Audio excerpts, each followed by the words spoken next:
Alors, on se retrouve pour une présentation d'une mise à jour en fait de KDE-OPP. Donc, pour faire la mise à jour, il faut que vous utilisiez un navigateur internet et que vous vous connectiez en fait sur le coffret. Pour cela, deux méthodes. Soit vous utilisez le portail Technical Alternative et vous êtes créé votre compte, ça se faut regarder sur la documentation. Soit vous pouvez accéder directement au coffret dans votre navigateur en tapant en fait l'adresse IP du coffret. Donc deux méthodes. Si vous avez la possibilité, pour la mise à jour, c'est plus rapide si vous vous connectez directement sur l'adresse IP, mais ça marche avec les deux solutions.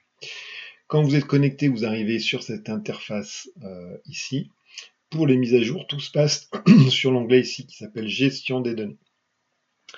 D'un autre côté, vous devez avoir ici les mises à jour, la mise à jour que vous voulez installer, qui se présente sous différents fichiers. En fait, il y en a deux essentiellement. La première chose, on met à jour la programmation. Donc pour ça, en fait, vous sélectionnez le fichier qui s'appelle en général KDOPP, ici avec la version, et puis c'est un fichier .dat. Vous le prenez et vous le transportez ici sur la carte.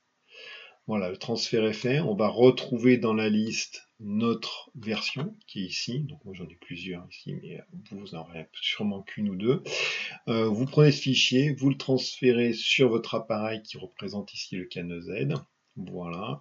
Vous le faites OK. On va vous demander une validation du mot de passe. Le mot de passe, je le rappelle, il est marqué dans la documentation, c'est le code 20. Voilà. Vous laissez tous les autres paramètres, vous touchez à rien d'autre. Et le transfert s'opère. Donc là, il y en a pour quelques secondes pour en faire la mise à jour. Voilà, la difficulté que vous pourriez avoir, c'est au moment du transfert où on vous dit que votre matériel n'est pas à jour, le firmware n'est pas à jour. Donc là, je vous invite à regarder une autre vidéo qui vous explique comment mettre à jour le firmware.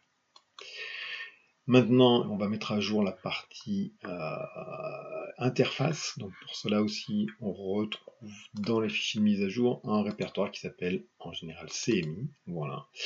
On va sélectionner tous les fichiers. Vous pouvez faire CTRL A pour tout récupérer et vous transférer. Pareil, de la même manière que tout à l'heure, vous glissez sur la carte SD et là vous mettez à jour.